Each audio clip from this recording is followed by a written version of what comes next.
Hey there, Agnes, Edward, we've got Fatima, we've got Jared.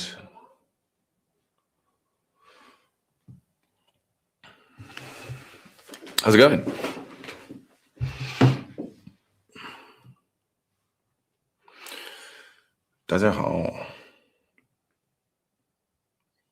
Everyone hear me? Can everyone see me? There we go. How's it going? Cool. So this is the Mandarin Blueprint Lite Q&A. Sorry if my eyes are like flicking around everywhere. I've got 3 screens on the go, and this is always overwhelming for me. Can't seem to ever get used to it. So we're on school. Let me just quickly go to our community here, and I'll show you what that's all about real quick. So if you guys are watching this on Facebook, Instagram, YouTube, LinkedIn, or any other channels, you can go ahead and go to the link that you can see probably somewhere and just join the community. And then you can jump on a call and get free access to our course and just crush Chinese really fast and learn loads of characters, hundreds of characters and words. Learn to read Chinese and understand Chinese sentences without the help of Pinyin and English from scratch in like hours. For you guys watching who are in the Zoom chat with me from the Mandarin Blueprint Lite community, Agnes, Kin, Key, Jared, Edward, Fatima. For you guys, me and Phil right now are almost done with a huge update to the beginning of the course. So we're updating the first 13 levels right now. We've reshot most of the videos. We're cleaning up the lesson descriptions so they're just clearer. We've added a new AI assistant, which everyone, and also pre-made like AI suggestions for each movie scene, like to make it up. For those of you watching who aren't on our course, you probably don't know what I'm talking about, but you have to join the course to find out. So what we've decided to do, I thought this would be helpful to people, would be to go through each character and give you script ideas. So to learn characters, use memory palaces, right? And sometimes it can just be a bit hard making that leap from like my props, my components, the character meaning to actually learning the character. Once you get the hang of it, you can do it in literally seconds. It's insane. But sometimes it can be a bit tough making that leap, especially for some abstract characters. So for every single character, we're going to eventually do this throughout the whole course. But every single character is going to have at least a couple, ideally 3 to 5, like actual script ideas that are going to work. And there's prop suggestions as well. And so there's some really cool stuff going on at the moment. But first off, how is everyone doing? Stephen's there as well. Awesome. Yeah, Stephen's got his hand up already. Jump on. How's it going, Steve? Can you hear me okay? You are live, so you can just talk.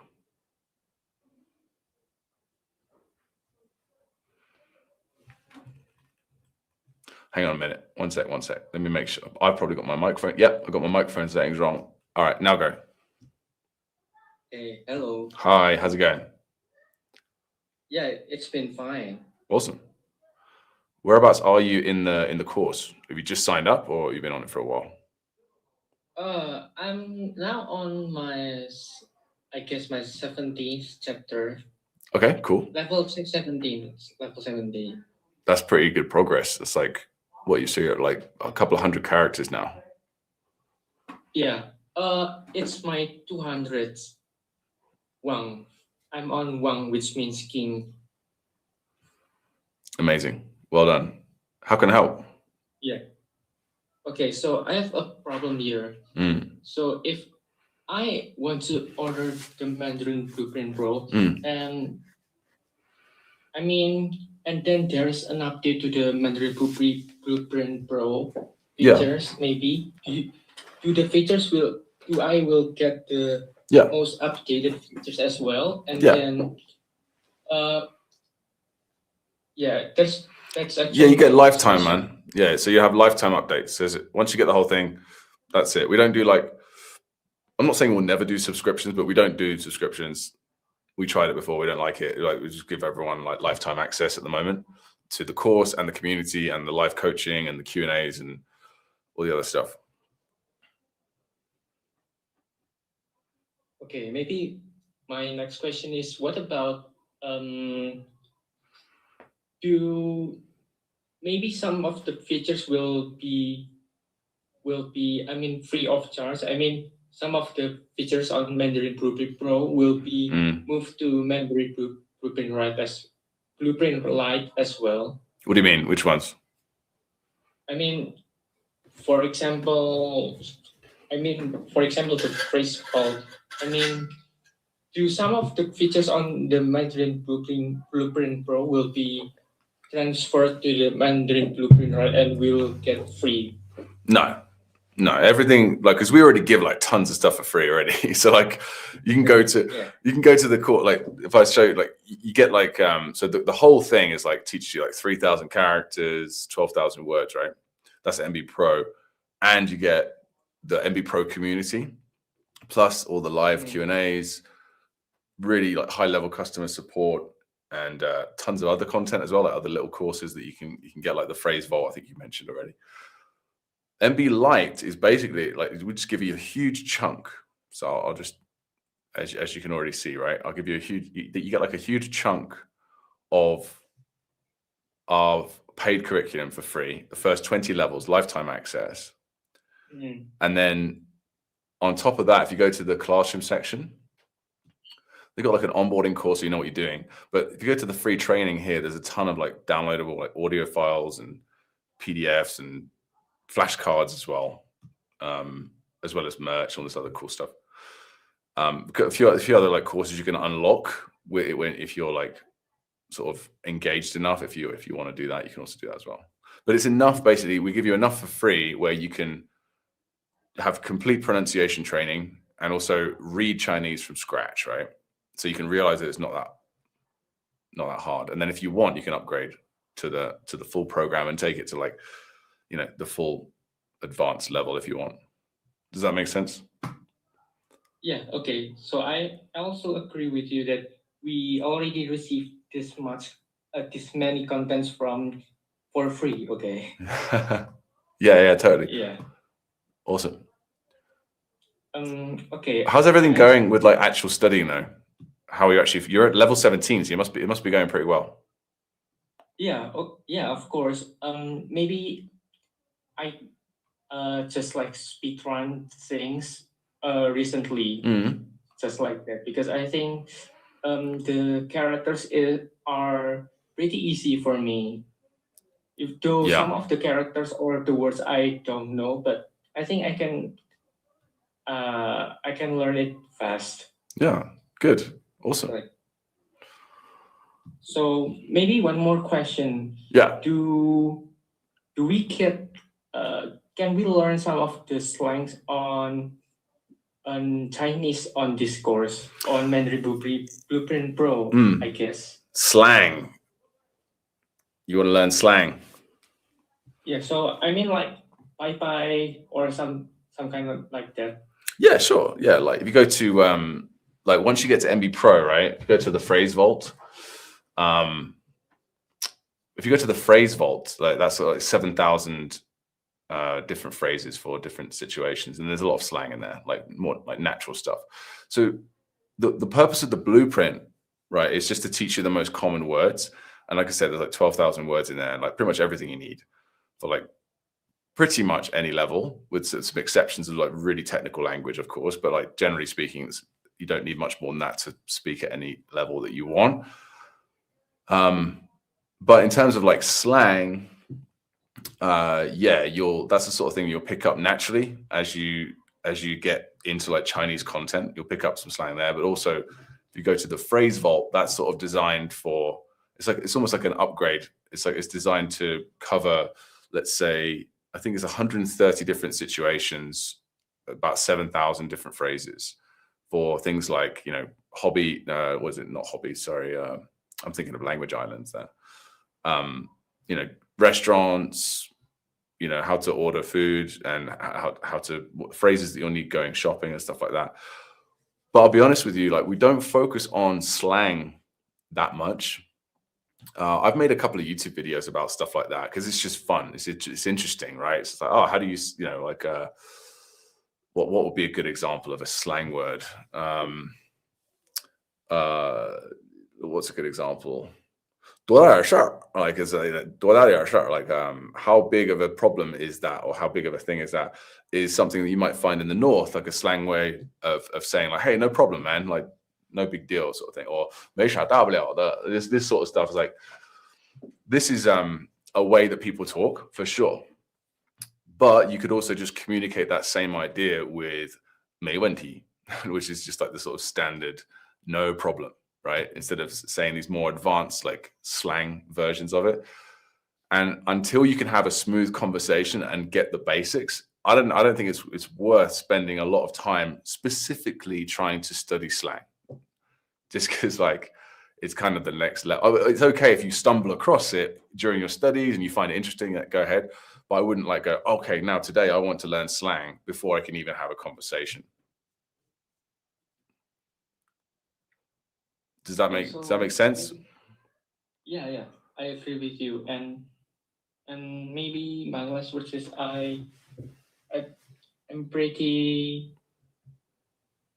I feel that this curriculum is very awesome because you can get free you can get all of the stuff for a lifetime, and it's updated every day or every week or so. Just like that. Thanks, man. Appreciate it. Yeah. Cheers. Well, look, best of luck. You've only got 3 more levels of the free version left, and there's still other stuff that you can explore. But you know, I hope to see you in the pro community at some point soon. And you know, keep us updated in the community as well. Make a post, let us know how you're getting on. Yeah, okay. Thank you for the opportunity. No worries. Nice talking to you. See ya. I just want to share with you guys real quick. Hang on. 1 second. So yeah, just go ahead and use the raise hand function, guys, if you want to chat. But in the meantime, I'm just going to show you some cool stuff. God, so much cool stuff going on at the moment. So yeah, like I said, we're updating the course, and we're also building an app right now. It's going to take a year or 2, and we're doing it slowly and carefully. But man, we've already got like the basic version of it done, and it's going to really change things. But I'm just in the process right now of thinking like what exactly is going to be included in it, you know, because there's so many different functions you can have, and it can very, very, very quickly get out of hand and get too expensive and complicated to make. But yeah, I'm very excited for what's coming over the next couple of quarters. We'll hopefully be able to get the first version to you guys soon. Look at I'm just looking at the leaderboard. This is in our Light community. I'm always in here, by the way, every day, guys. I might not be super liking every post like I used to, but I'm in here every day. It's awesome.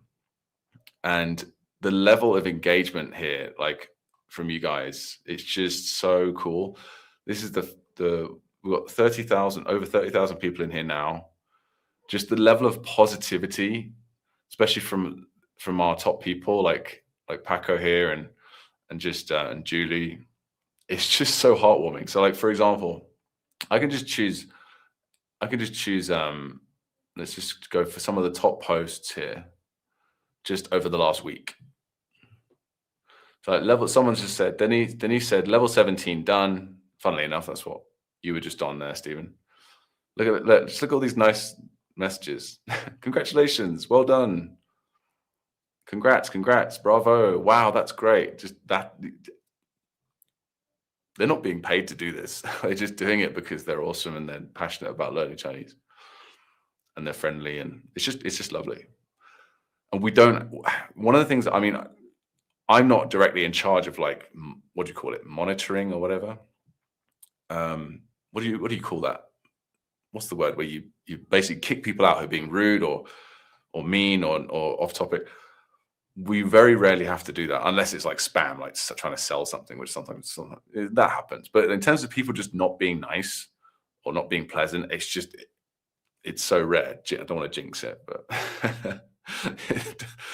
I'm gonna click on one post and it'll be some really mean comment now just to prove me wrong. But from what I'm seeing every day, I'm just in here. I'm just like positivity, positivity, positivity.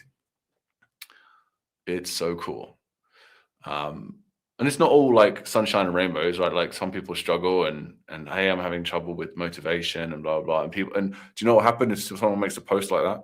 You get people like, yeah, well done. You like this, like, oh, I had a slow day today, not progressing as fast as I'd like. Hey, yeah, that happens to me too. Like, just keep showing up every day. You don't have to go. Like...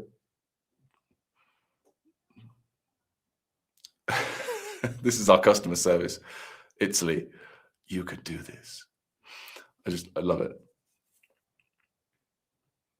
It's a shame. My only regret here is that I miss all of it because there's so many new posts every day. I'm just like, I don't get to see all the cool. I'm probably missing like 80% of the cool stuff that goes on.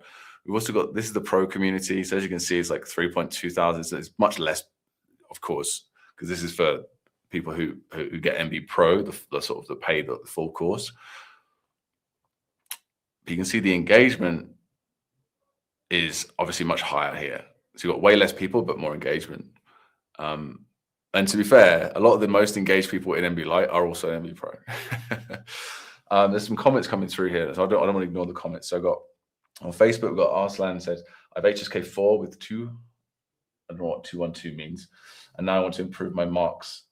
How can I do it when I have an exam after 20 days? Well, to be honest, if that was me, I mean, this is, if you have to pass the HSK, then fine. Do more HSK papers. That's the best way to get, and also, you know, do just pretty much sentence practice. I hate to be boring. I always feel like my answers are always similar, but that's because, you know, being my number fuza. It's like, it's just like, you got to just put in, do sentence practice. So like, what I mean by that is, yeah, comprehensible input, that's all great. But I think the most efficient way to get good at Chinese fast is by using sentences, high quality sentences with the most common useful words. Read them a lot every day. Like, reading's really quick, right? What relatively speaking. And then listen to them every day, shadow them every day, and not necessarily for hours, but just as much as you can, you know, without burning out or whatever. And then try to, well, actually, if you want to pass the HSK, this is why I'm not a huge fan. I don't hate the HSK or anything like that, but you'll often hear us, Chris, being like, you know, if people say, I want to pass the HSK, the first question usually is like, why? Why do you want to pass the HSK?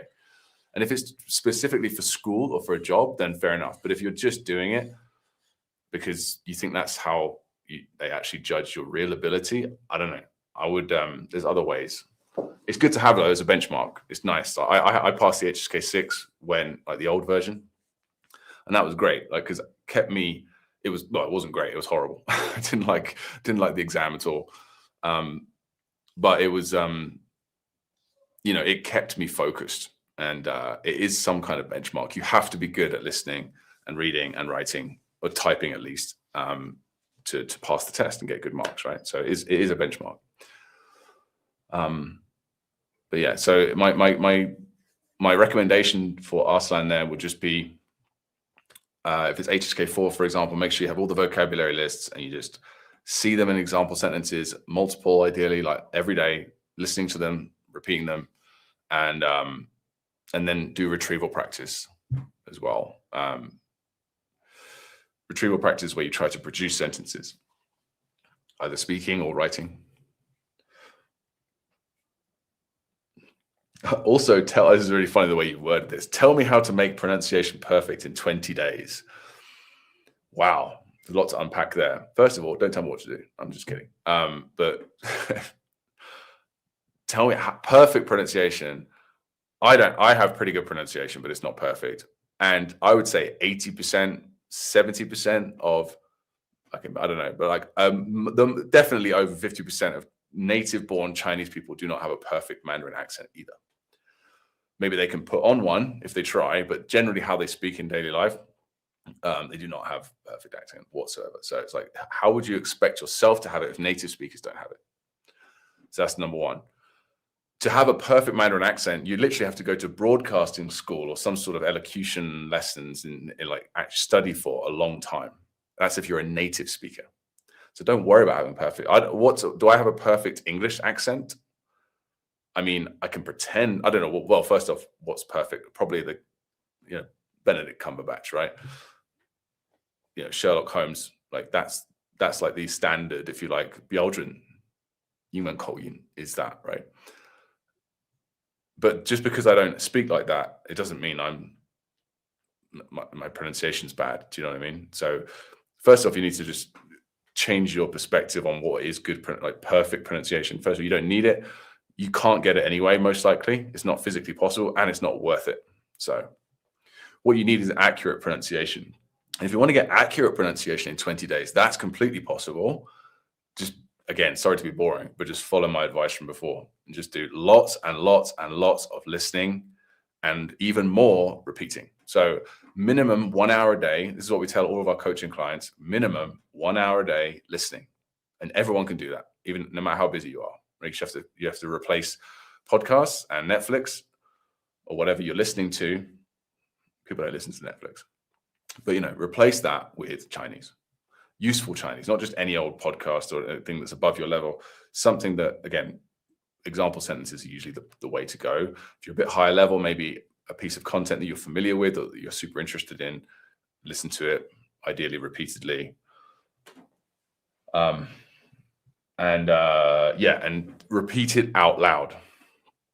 My phone.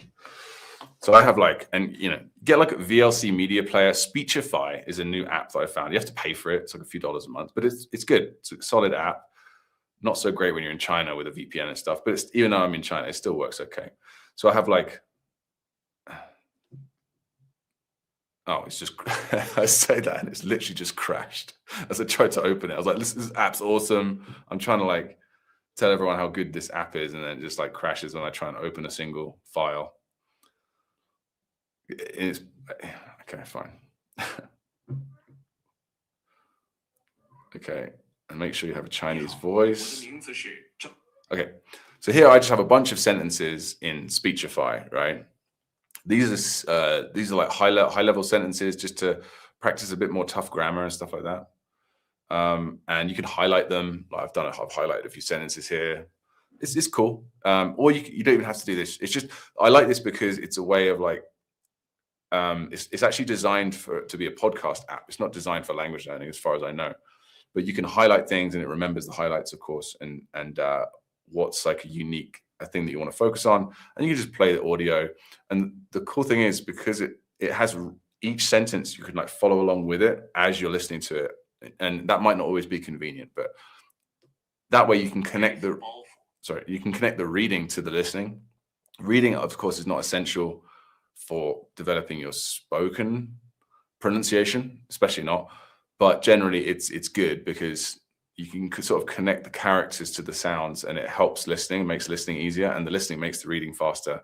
And so it's just better, but it's not always convenient to do it. I get it. But if you can just read along while you're listening, and I know we get enough screen time in our lives, but 他背负他背负着很多来自过去的心理包袱，执行任务，供人们高效地完成的任务。So I'm kind of shadowing a bit there. That's an activity that I highly recommend everyone try to do for at least a few minutes a day, and see the difference that makes to your spoken pronunciation and everything else. Only one comment on the school chat. So this has got the priority here. Hello, Stephen.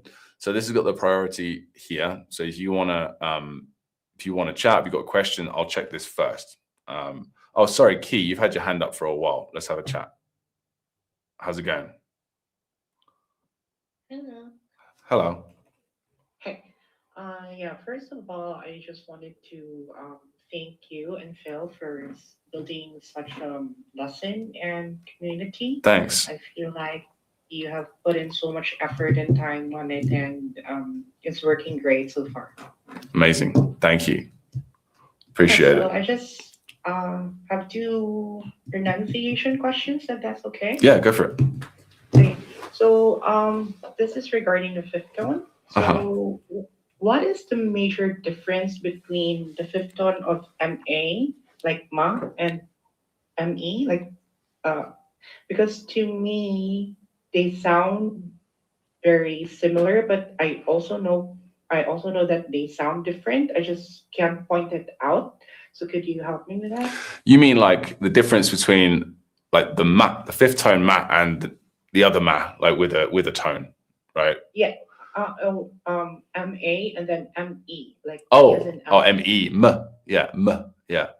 Okay, well, sure. So, well, I'll answer the question. That's no problem, and then I'll sort of give you a bigger picture answer, which I think is more useful. So, the difference between ma and m, like one is a and one is a yeah. So, the e, the m with the me sound is like it's kind of like the u in the English word put. It's like put it down.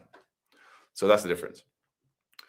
Now the bigger picture answer is don't worry, because if you do enough listening and repeating, these questions won't really matter anymore. And the only reason why you're asking these questions, usually, I'm not sure, maybe you're different, but generally speaking, in my experience, when people ask these smaller questions, because they're quite early on in their journey, and it's also a sort of a symptom of being an adult. We want to understand every little thing that confuses us now, but it's one of those things that you don't really need to worry about, because as long as you do follow the system that we've laid out, or just you do lots of listening in context, and you do lots of reading with listening ideally, and lots of repeating, you'll just naturally, you won't even, like, you ask a native speaker that question, they'll just be like, what are you talking about? Like, what do you mean? What's the difference between a ma and a ma? One is ma and one is ma, just, it's kind of like grammar questions as well. Like if you don't ask me a grammar question, because you'll embarrass me, because I couldn't answer most of them. Like, if you're like, oh, why is it this, and what is guo doing in this sentence and stuff, I'd be like, well, I can understand it and I can say it, you know what I mean? But I can't explain the theory behind it. Am I making any sense there? Yeah, I think it's perfect. It's a perfect answer. Like I also teach English, and Yeah. students are asking me why is this and not that. It's usually hard to explain. It's just I totally get that. Totally. And deep down, it's not useful as well. But you feel like, oh, I should know this. I should explain it. But even if you knew it, you're like an expert in English grammar, it wouldn't help them actually use it in real conversation, like consciously understanding how a word works, right? But yeah, I get it. It's yeah. So sorry about to be boring again, but the answer is more listening and more repeating. All right, thank you. And I just have another one. Yeah. So when two fifth tones go to succeed each other, are they also contrary? Wow. Yeah. Again, it's another theory question. That's a tough one as well, because I need really an example. Do you have any examples of that? Just so I can. Yeah. I'm actually struggling with "Are you thirsty?" So it's me. Kulama. Yeah. So is la higher tone and then ma like neutral or like lower tone? Lama. You kulama. Yeah, it's like, just the answer is say it how they say it, and different people might say it slightly different ways. Just like I might speak a sentence in English different from Benedict Cumberbatch from Sherlock Holmes, but they're still both right, So the answer is basically the same as what I gave before. Listen to it in context, repeat it as you hear it, and that's correct. You can look at, anything else, like answering like what is I could give you like those like I don't know if you've seen that before. We have like these tone analysts sort of things where like they analyze where the tones are and like the sound waves and stuff. I could show you all of that. I could be like, oh, lama. I could work it out with you right now. It's like lama. I think they're both kind of a high pitched lama. Lama. But then lama. No, but then it's like ke, le, ma. Like, so le is slightly lower, ma is higher. But then that's not going to help you actually be able to say it the right way. You know, like the best way to say it is just to repeat what you hear. You do it. You seem to be saying it fine. And just keep going. Like, don't worry about these little details, you know, too much. Yeah, I also noticed that you have 2 audios for each word or lesson, and usually the girl, the audio recording for the girl is Yeah. slightly different with the I know, boy. right? Do you know why? Yeah. This is us because earlier, that's Annie, our good friend, and a professor at Sichuan University. She's Sichuanese, right? So she has a southern accent, and this, again, like I said, like if people try, which Chinese people will have to often put on a standard Mandarin accent. Like, for example, my family are here to stay. My wife's family, they're from, funnily enough, ironically enough, the origin of actual traditional Putonghua, like standard Mandarin, which is Hebei, specifically Shijiazhuang. They're from that area, but they still speak with a very heavy dialect that's very difficult for me to understand. But as soon as they turn around, they start talking to me. They speak in perfectly standard Mandarin. But they would speak it like accurately. Like Jerry, the male speaker, is more like from where they're from, right, from the north. But Annie is from the south, so she's putting on this what she thinks is like the standard accent, and it's great. It is standard, but there's a little tiny differences here and there based on where she's from and her own personal life experience in China. Is it wrong? No. Still correct, but it's just not 100% standard. So that's one of the things that we're actually going to redo. I'm going to miss that because I really like Annie's Chinese voice. I think it's great, but because it confuses people, we want to remove it. And this is too early in your journey to be confused by little things like that. Wait a minute, why is Jerry saying, she's saying ying and Jerry's saying yung? Yeah. Do you know what I mean? And it's just like, I used to get that, especially for people with a good ear, like you clearly have. So like, you know, it's like these little things used to drive me crazy. And the thing that used to drive me crazy was that native speakers wouldn't know what the heck I was talking about. Like my wife would say, like, in the north, what they do, they say "为什么" with like a V sort of sound. 为什么? 你为什么要这样? Instead of 为什么, they would say 为什么, right? And I'm like, why are you doing that? There is no V in the pinyin chart. And she'd be like, I'm not saying 为什么, I'm saying 为什么. I'm like, are you messing with me right now? Yeah, so that was a bit of a tangent, but yeah. Does that for me? Look, thank you. Yeah, no worries. Who else we got here? Let me see. Someone's saying something very nice. Appreciate that on YouTube. And who else we got? Learning Mandarin mainly to help me and my girlfriend communicate better, but most courses aren't centered on phrases that aren't very helpful. What would you recommend?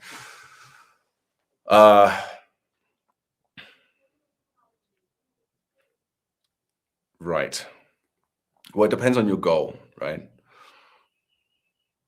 So Alex is asking, like, I want to communicate better with my girlfriend and ideally quickly, but the phrases that I'm learning in the courses aren't very helpful. Yeah, that's why we made the phrase vault, by the way. And this is not just to switch to a sales pitch here, but when I would look at these phrase books and certain like listen repeat programs, and they would teach a lot of stuff that was either too formal, kind of weird stuff that if you said it out loud to a native person, they might just be like, okay, it would just be a bit odd. Some of it's rude. So like, here's a whole chapter on swear words. It's like, well, I don't need to get in fights. Like in Chinese, I need to just communicate. And it's not going to be nothing, but to be fair to these resources, and even with our like phrase vault, we've just included loads more phrases, but even that's not going to have everything you need. So for your situation, what I would recommend is actually you do something, you experiment with something called language islands. So language islands are kind of a relatively new technique for me. They've been around for decades as a concept, as far as I know. But it's where you basically you say or you type a bunch of English sentences, exactly what you want to say, and you can have AI help you with this. With our program, this is one of the first things we do with our coaching clients once they're ready. Like with Chinese, you kind of have to have a foundation, and I'll get into that in a sec. To solve this issue, what you could do is just write out or just use AI, just speech to text, everything you want to be able to say in the language. And this is something that's not like a one-off thing. This would be like a continuous thing. Just keep consistent with it, and then when you get AI to pass the sentences and translate them into Chinese, it won't be perfect, but it's pretty perfect these days. The translations are pretty much like 99% great for your purposes, and then you can create audio files using AI with that as well. And you can just listen to those audio files. But that is something that will be very useful for you only if you have enough of a foundation. Now, if you were learning, say, Spanish, right, or Italian, something that's very close to English, then you could sort of dive into that relatively quickly. Just learn a few hundred words very easily. Tons of them are cognates, like they sound really similar to English, like interesante or stuff like, intéressant. Like these are all interesting in different Latin languages, right? But the Chinese is a bit different. You can learn it top down without characters, but you'd hit a wall. So really you have to learn characters at some point soon.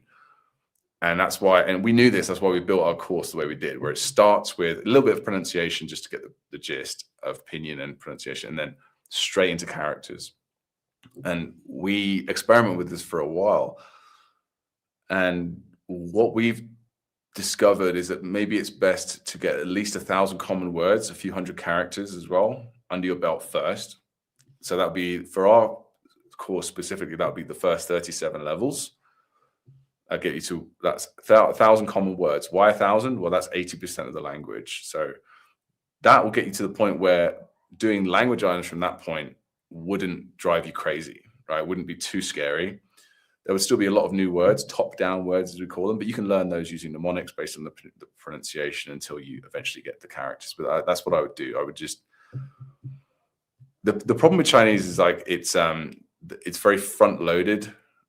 The difficulty all comes at the beginning with characters, the writing system, and the tones, the pronunciation. Those things are tough, right? And they throw that all at you at the beginning.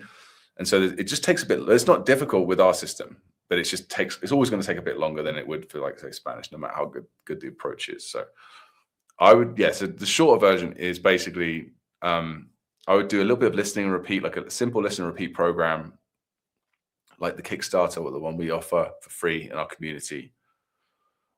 Just to get the basics of the pronunciation, I would learn a few hundred common characters and words. And then I would start gradually building my own language islands. And you can look up language islands on like YouTube or on the internet or something. I'm also bringing out a video on it over the next couple of months, but that's going to be a little wait, sorry. But that is what I would do. Let me just quickly check the community here. Okay. Radri is asking, if you miss a day in Traverse, that's the flashcards, do the reviews roll over? Yes. No, they roll over. Yeah, they build up fast. So you got to finish your flashcard reviews, get them to 0 every single day. And if they're becoming too much, add less new words. Don't cut off your reviews. I've got another YouTube comment here. Why did you start learning Mandarin? And during those hard moments, what helped you keep going? So I did like Chinese Kung Fu martial arts, like Shaolin, Wing Chun and stuff, like I started when I was like 13. And I did that until I was like 17, 18. And I was, over the years of doing that, because it helped me so much in so many areas of my life, I just became more and more obsessed with Chinese culture, loved Kung Fu movies, loved Jet Li, Bruce Lee. I painted, I don't know, I think I've got a picture of it somewhere, but I didn't even, it's been painted over now, but I painted, like hand painted Bruce Lee on my bedroom wall, and these really badly painted characters. My friend from Hong Kong, Wilson, I would invite him over to my house, but look at these characters. And he'd be like, yeah, great. Like, good job, mate. And then I went to China for the first time when I was 19. And before I went, you know, because all my friends were like, they want to go to, you know, they go to Amsterdam, and like, you know, they would have a gap year in England where basically you put off university for a year after high school, just so you can work or do, like, usually often people go traveling and stuff. I didn't have money to go traveling, so I had to work in a job I hated at a bank every day for like 10 months. And then for the last 2 months of the gap year, I went to China. And it was incredible. But the 2 months before I went, or maybe it was 3 months, I don't know. But like every day on the way to work, on the way home, I would do a Pimsleur, listen and repeat program. And it paid off. Like it was really good for what it is. You know, it helped me a lot. It helped me order stuff, and I knew I could have a basic back and forth. I could count, and I could say, I want this, I want that. I could say the basic stuff. And that was it. You know, I had an amazing time in China for those 2 months, and I went to university, worked for a year afterwards in England. I kind of forgot about my dream of going back.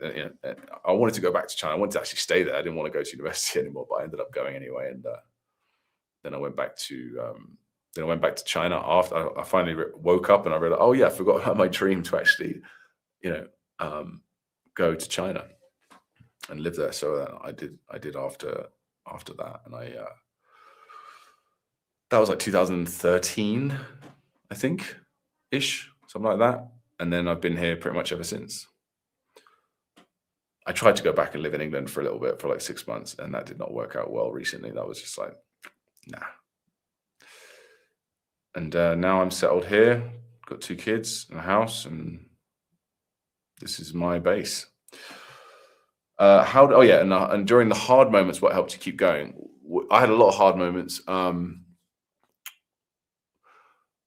To be fair, like after my first year, I realized that I'd put in quite a lot of effort, but I hadn't really made any progress. Not really. I couldn't really have a comfortable conversation. And when I first came to China, because I was good at pronunciation, because I'd been to China before, and I had a great time, and people were very complimentary, which Chinese people are anyway, even if your Chinese isn't that good. And so I had this real, you know, arrogance, really. Like I was thinking I could just crush Chinese, and I knew what I was doing, and I didn't. I was not gifted. I thought I was like gifted at languages, and I wasn't at all. During that hard time, well, what kept me through the hard time then was just like, well, I ain't going back to England. I want to stay in China. This is awesome, and I'm still interested in learning this language, but I'm going to figure out how to get over this hump. So I had a lot of advantages then. I was young. I had like a part-time job. Well, I was full-time, but full-time English teacher, you get a lot of downtime in between or whatever. So I had a lot of, like, 3 hours a day to study, and I was like, well, I'm going to figure this out, but I'm not going to do the traditional approach. I'm going to figure out a new approach. And so I got lucky as well. I stumbled across certain things. Like I met Phil, who shared a lot of cool things with me. I stumbled across a lot of YouTube videos about like how to acquire languages better. And and then, you know, there's other hard moments as well. Like mainly once you figured out the right approach, that's one thing. But then the next thing that becomes really difficult is staying consistent and realize, because there's this thing, I don't know what happens in your brain, but you sort of you have a drive to succeed at something, and it's like a defense mechanism, I guess. I don't know, but your brain just tells you, okay, you are good enough now, even though you're not the level that you want to be. And it's just like this sort of laziness switch. It's just like, okay, we need to save our resources for other stuff. Like you're good, you've come far enough, and it's just this constant voice that you have to battle. It's like, you're okay. And it's about like I said, that was really hard, like finding a reason to keep learning after I passed the HSK 6, and I was distracted now with business. I started this business and stuff, and trying to keep going and finding a reason. Even though I was in China and whatever, I was good enough to get by in China. I could do anything I wanted to do, could have conversations and whatnot. But yeah, like having a community and I had people around me, I had friends that were also learning Chinese, and you might not have that advantage if you're outside China, but you can make it by joining a community. And so a community is so valuable, and people are so engaged with ours, for example, that is because it can get you through those tough times. I think it's I made a video about it recently, did not do very well at all.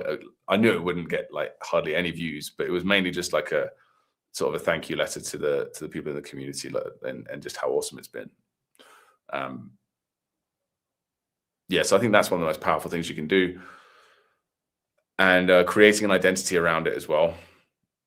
Because that was one thing I had to sort of tell myself, is like, I've got to keep going. I've got to keep honing my skills. I can't just stop improving, because I'm trying to help other people learn. How can I help other people learn when, but that's a specific thing to me, of course. You find your own reason. So what's your reason to learn Chinese? Is it because you want to satisfy a certain passion, or you want to connect more with your family, or a friend or a neighbor, right? Well, it doesn't have to be this huge, big reason.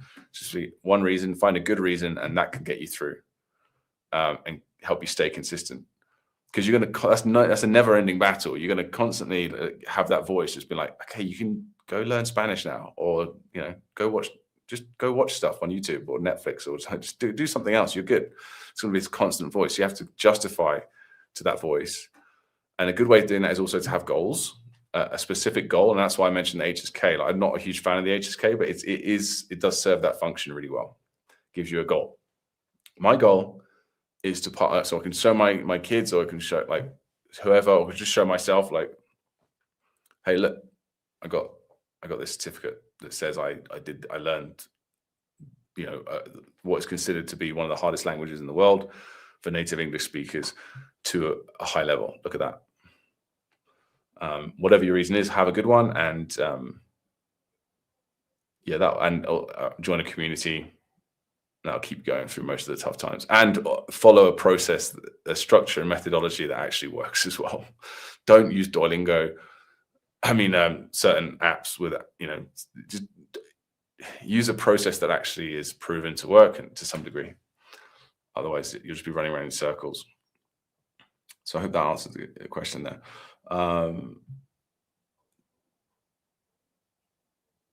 Okay. Did Traverse have separate flashcard decks respective to the courses, or are they lumped together? It does. It does have separate decks. They are not lumped together. No, you'll find them on the home screen. Got a Facebook question here. I'm an accounts professional struggling with HSK 4. I was very brilliant in my student life, but now 15 years later, I'm working and have a family to manage. Yeah. In fact, my kids are going to school. Don't have much time, but I'm passionate to learn. Yeah. Funny enough, how to manage your time, like, it's kind of what our main focus is, helping people, because we know the vast majority of people have like an hour, maybe 2 at a push per day to invest. And that's if they're serious, and you've got to stay consistent with that as well. And that can be tough. And yeah, most people, they have not only a job, career, they have family, children, leisure, take care of, like, enjoying yourself and living life as well, and also fitness and whatever. And so with that 1 or 2 hours a day, we focus. I think the first thing, like I said, is that you want to focus on something that you're doing, something that actually works. So again, I released a video recently on the 6 highest impact activities for learning Chinese, or any language really, to some degree. One that's specific to Chinese, and that is using memory palaces to learn characters, which is what we do with our system, using mnemonics to learn words, and doing lots and lots of sentence practice. So there's like 3 sort of layers. There's build, get, and activate. That's what we call it. So build is where you're learning the words to be able to understand. So if you don't know words or characters, there's no way you can understand sentences, right? So that's sort of the first step, is sort of build up a little bit of foundation.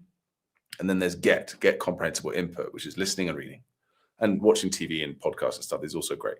But generally speaking, getting Chinese sentences you can understand into your brain through your eyes or your ears, lots, every day. And then there's activate. This is the one that most people avoid, which is because it's the hardest and most awkward to get through, but it's also the most satisfying once you actually get good at it, which is activating, actually producing the language output. Now, it could be writing as well, but ideally speaking. So you're trying to create sentences, you're having conversations, you can chat with AI. That's also quite helpful if you do it the right way. It can be a bit of a waste of time if you do it the wrong way, but generally speaking, have the AI ask you specific questions on stuff that you care about, that you've been learning about with the sentences, with the sentence practice, and then try to produce them. And what you can't produce, which will be a lot, right? You note it down and you create more sentences to fill those gaps. And that's kind of like the language islands idea that I talked about before, sort of. That will also be really helpful. So that's the first thing, is like make sure you're doing those kinds of activities every day. It doesn't have to be those exact activities, but those need to be your focus. Don't again, there's loads of apps and courses that kind of just waste your time. They don't focus on the key activities. Fill in the gaps in your day. If you're time poor, which most of you are, right? You've got busy schedules. You need to find the gaps in your day. And so when you're commuting, you're listening to Chinese. When you're going to the gym, or at the gym even, you're listening to Chinese. When you're in your house doing household chores, you're listening to Chinese. And where possible, you're repeating it out loud. You just find the gaps in your day, make it a focus. And that's really it. And also just bear in mind, right, that getting from 0 to B2 fluency with our approach is roughly a 1,000-hour project. And then you'll be fluent, right? To some degree. I mean, it's not like the most fluent level. Obviously, B2 is like passably fluent. You'll be conversational for sure. And so, and not just conversation, you'll be reading and if you want, you'll be writing as well. Typing at least. And so 1,000 hours, an hour a day, that's 3 years. If you stay consistent. It might be less, if you can squeeze in more time throughout, but then that's it, right? And then you can keep going if you want, or you can just sort of maintain that level and move on to something else. It's not a lifetime thing. You can even do 1 year or 2 years more intense, and then you're either done or you've reached your goal, or you can just take it to the next level from there. But it's not this lifetime. Like a lot of people, the reason why we procrastinate and find it hard to invest the time is because, it goes on forever. It's this huge project, so you just don't do it. So hopefully that'll help. Jared wants to have a chat. Hello, Jared. Hey, Luke, can you hear me? Yeah. How's it going? Good. I just wanted to touch back on that traverse question I asked you. When I'm looking at the interface of the app, so I've done the pronunciation master, some of the speaking Kickstarter, and then some of the blueprint. But is there like separate places you go for those decks, or are they kind of like all in a review?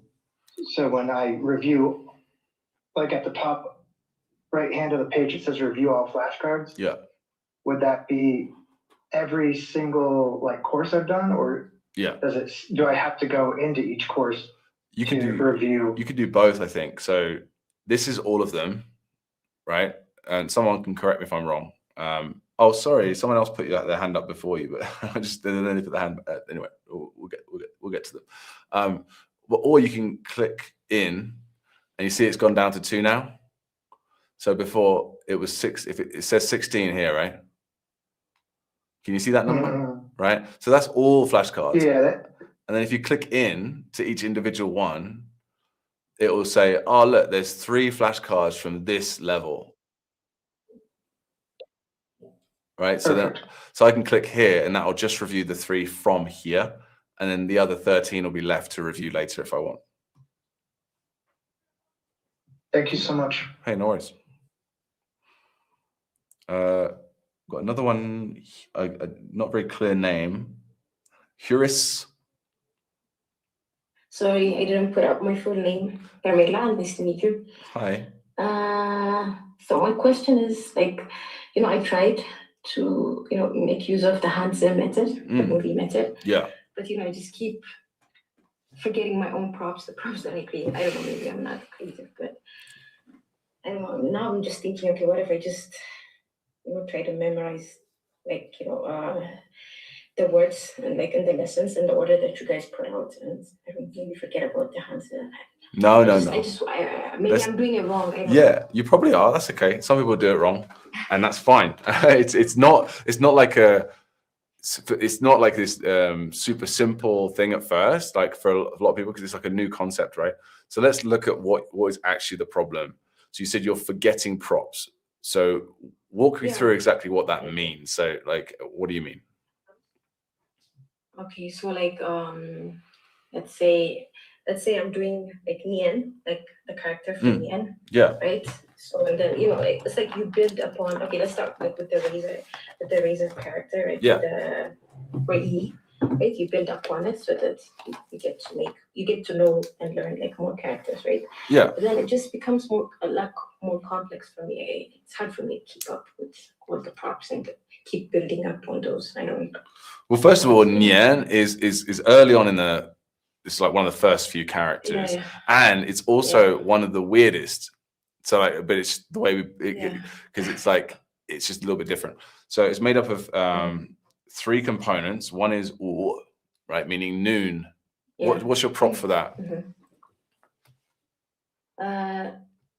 Like an electric pole, like the electric pole, like a bird sitting on an electric pole. So for the woo, only for the woo, I think I did a wrench or something. I don't know. Okay, well that's the first problem. And this is I blame myself for this. This is why we're redoing the course, the instructions, make them clearer, because people get confused by the comments, because some of the comments as well are actually bad suggestions and people get influenced by them. So what you just said, 2 prop, a bird sitting on that terrible prop, right? Branch is also kind of a bad prop, right? It's not the best. It's not terrible, but it's not the best either.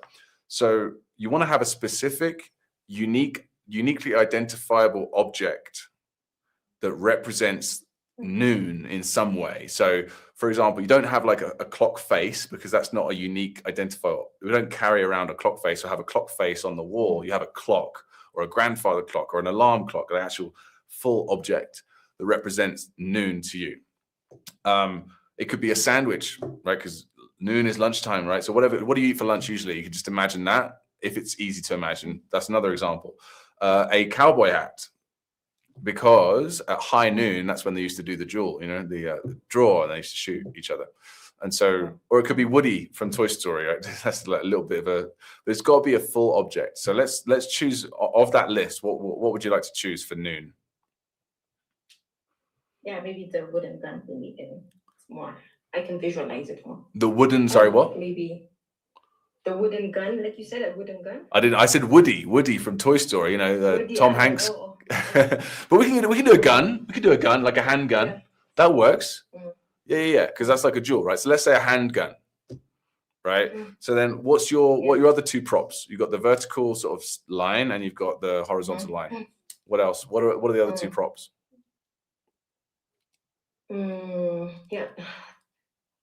Yeah, for sure. I say like wrench, a 4-way wrench. I guess that's also part of the example in the exercise. What else do I have? And then like for R, I use 2 bamboo sticks. 2, sorry, what? What else? 2 bamboo sticks. 2 bamboo sticks. No, that's not a good one, because that's 2 objects. We want 1 object, if possible. So R, for example, what is R? It means son or child, right? So you can imagine an actual child that either in your life or from a movie or something. I was thinking about R, like the number 2. Oh, R. I'm sorry. Yeah, R. Yeah, so R, number 2. I was thinking R, the other one. Okay, so number 2. So you can imagine a chopstick or a shoe or a sock or something like that, but like that's distinguishable or distinct, and that could be your. Start off that way, and then but how do you build up on it, right? As the characters go, you also have to make sure whatever you choose now has space to be to add other, to keep it continue, learn more. Well, you just follow the instructions as it happens. Don't worry about what's going to happen. Just Just follow the instructions for each lesson, right? So don't worry about, oh, what about when this is used later and it becomes, don't worry about that. That's going to be a separate prop. In fact, throughout the whole 3,000 characters, this is going to scare you a little bit, but don't worry. There's actually 600 props in the whole system. But yeah, and that sounds kind of crazy, right? That sounds like, oh my gosh, I've got to remember all these objects. But it's you do it chunk by chunk, and most of these props are just going to be used once or twice.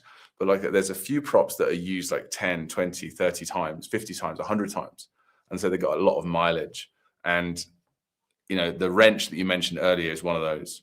So in terms of like how it builds up, well, for example, you have do you use what's your prop for E, the horizontal line? Just one bumper stick, and then when it becomes R, I do 2 bumper sticks. You see? Oh, okay, yeah. So this is going off the rails now. So like a bamboo stick is okay for number one if that's what you want to do, because that's what it actually looks like. Yeah. But then this is a process that's called chunking, right? So just like when we used to remember phone numbers, you don't remember the whole phone number, you remember it in chunks of 2, 3, or 4 numbers. And the reason why we do that is because our brains can only think about a very small amount of things at one time. And so that's why we use this chunking effect. So so number 1 is a bamboo stick, right? But if we go number 2 is two it's 2 bamboo sticks, but we don't, to represent number 2 as a component, we need a separate object. So that oh man, this is so it's that. I know, it's like I overcomplicated it. Okay, I'll just try to listen to the instructions again. Totally. And look, this is completely normal. It is a new concept, but I assure you, we're not just a bunch of crazy people who made this up. Like this is a technique that's used by memory athletes, and it's been around for thousands of years. It works 100%. It's just this first few characters can be super confusing, so don't worry about it. Just not necessarily start again, but just go back, follow the instructions. One single prop for each thing. Don't do multiple objects. Okay. All right. Let us know how you get on. Thanks. Sure. Great. All right, guys. Well, look, it's about time. Let me just do some final checks here on the comments. I hope you found that useful today. Yeah, Stephen said I use a wristwatch for that character, and it's not just used in that one character. It's used many times. That one, or multiple times. So yeah, we've got some more questions here. I have completed the half course of HK4. I want to restart learning Mandarin, but don't know how to develop reading habits. Well, that's kind of our specialty. So just get our course. Go to the website there, sign up for free, and do the course. And you'll get awesome at reading very, very quickly. Thank you so much. I'll check this out. It's a massive help. I'm on Light, but I'm considering Pro. You guys already helped me so much, mainly with my pronunciation. Thanks, guys. Well, I've got to get off right now. So thank you very much. I hope you found that useful, and I will speak to you guys soon. 再见。